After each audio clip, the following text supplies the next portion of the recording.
गर्ग राष्ट्रीय अध्यक्ष अखिल भारतीय अग्रवाल सम्मेलन आज हमारे सूरत जिला के अध्यक्ष भाई बजरंग जी की बिटिया पूनम की शादी समारोह में सम्मिलित होने के लिए हरियाणा से यहाँ पधारा हूँ, जहाँ सूरत में हमारे अग्रवाल समाज की एक बहुत बड़ी संख्या है और ये कहें कि सूरत के विकास में अग्रवाल समाज का बहुत बड़ा योगदान है। मेरे साथ हमारे राष्ट्रीय महामंत्री भाई विनोद जी अग्रवाल बैठे हैं, हमारे पलसाना के अध्यक्ष आदरणीय ओम प्रकाश जी बैठे हैं, आदरणीय गौरी शंकर जी, भाई विनोद जी जो हमारे जिला के महामंत्री, विनोद जी आइए, इधर आइए, राम प्रसाद जी। आज सूरत में इतने बड़े बड़े भवन, जिस भवन में आज ये शादी समारोह हो रहा है, अग्रवाल प्रगति ट्रस्ट जो बना समाज की ज़रूरतों को पूरा करने के लिए, चाहे वो अग्रवाल प्रगति ट्रस्ट बना हो या अग्रवाल विकास ट्रस्ट बना हो या फिर अग्रवाल समाज ट्रस्ट करके गुरदौड़ में बनाया गया हो, ये तीन भवन और गुजरात में कितनी बड़ी शिक्षा संस्थान जो अग्रवाल समाज चला रहा है, ये इस बात का प्रमाण है कि सूरत के विकास में अग्रवाल समाज का बहुत बड़ा योगदान है। जहाँ तक पूरे गुजरात की बात करें तो गुजरात को भी औद्योगिक दृष्टि से आगे बढ़ाने में, क्योंकि हम ये कहेंगे देश को आज़ाद कराने में महात्मा गांधी ने जिसने देश का नेतृत्व किया, उनका संबंध भी गुजरात से रहा। तो आज भी हमारा समाज राष्ट्र हित की, समाज हित की और धर्म हित की इन विषयों को लेकर ही समाज में निरंतर सेवा के कार्य में लगा हुआ है। आज समाज की संख्या की दृष्टि से हम देखें तो अग्रवाल समाज जो 18 गोत्री है, उसकी संख्या देश में 10 करोड़ से ऊपर है। हम सब लोगों का निकास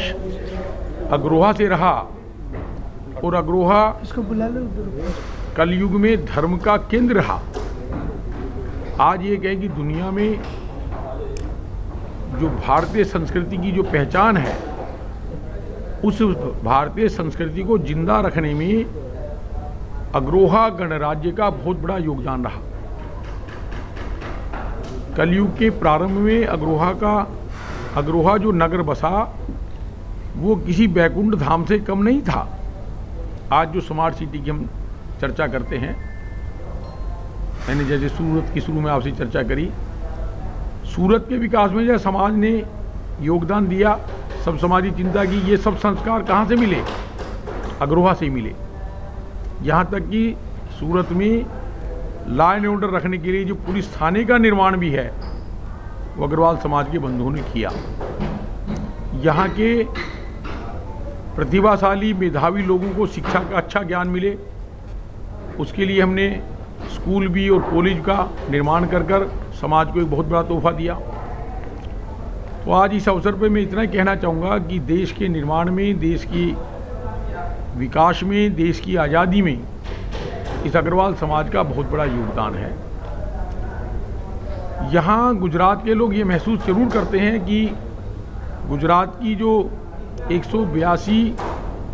विधायकों की विधानसभा है, उस विधानसभा में कम से कम 18 विधायक अग्रवाल समाज के होने चाहिए थे, जबकि आज एक भी नहीं है। ये बड़ा चिंता का विषय है, क्योंकि विधानसभा में जो नियम बनते हैं वो समाज हित में और प्रदेश के हित में बनते हैं। और जो समाज इतना बड़ा, आज हम कपड़े की अगर एसोसिएशन की बात करें तो पोस्टा यूनियन, जहाँ लगभग 65,000 से ऊपर हमारी दुकानें केवल टेक्सटाइल की हैं। चैम्बर ऑफ कॉमर्स की अगर बात करें तो गुजरात चैम्बर ऑफ कॉमर्स अपने आप में एक बहुत बड़ा गुजरात के विकास में बहुत बड़ा योगदान देता है। तो ऐसा समाज जो प्रदेश की सबसे ज़्यादा अर्थव्यवस्था को चलाए, जो प्रदेश की विकास की बात करे, जो प्रदेश के बेरोजगार युवकों को उद्योग लगाकर, फैक्ट्रियां लगाकर,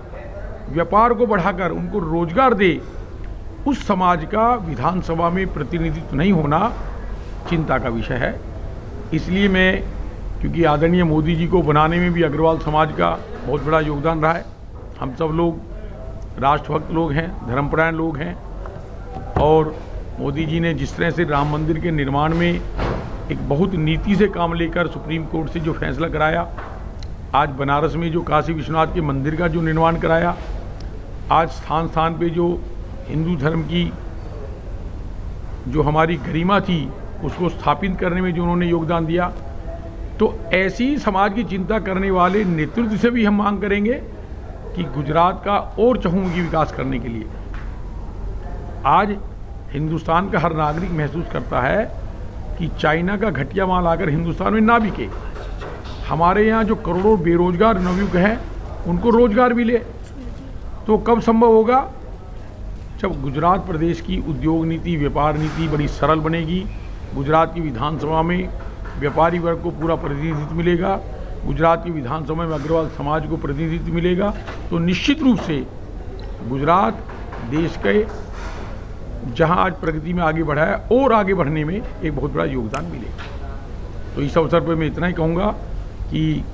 हम सब लोग प्रयास कर रहे हैं कि आज देश में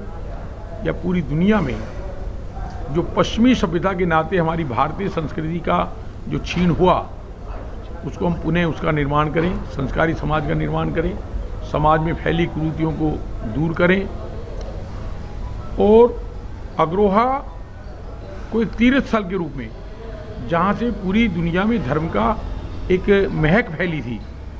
उस अग्रोहा का विकास कर कर दुनिया का सबसे बड़ा एक स्मार्ट सिटी के रूप में विकास करें, एक पर्यटन का बहुत बड़ा केंद्र बनाएं, ताकि दुनिया के आने वाले हर आदमी, भारत सरकार ने अग्रोहा के नज़दीक जो हिसार है, वहाँ जो अंतर्राष्ट्रीय एयरपोर्ट बन रहा है, उसका नामकरण भी भगवान अग्रसेन जी के नाम पे किया है। वहाँ से गुजरने वाले राष्ट्रीय राजमार्ग नंबर 9 का नामकरण भी अग्रसेन जी के नाम पे किया है। वहाँ पर एशिया के सबसे बड़े मेडिकल कॉलेज जो ग्रामीण क्षेत्र का है, उसका भी नामकरण भगवान अग्रसेन जी के नाम पे है। तो इस तरह की जो ये जो महापुरुषों के नाम पे बड़ी बड़ी संस्थाओं का जो निर्माण हुआ है, हम ये भी चाहेंगे धीरे धीरे उसको रेल से भी जोड़ा जाए और गुजरात प्रदेश के हर आदमी को उन महापुरुषों के इतिहास की जानकारी मिले। तो गुजरात प्रदेश के पाठ्यक्रम में महाराजा अग्रसेन जी के उन 18 सिद्धांतों को लागू करने के लिए उनकी जीवनी को भी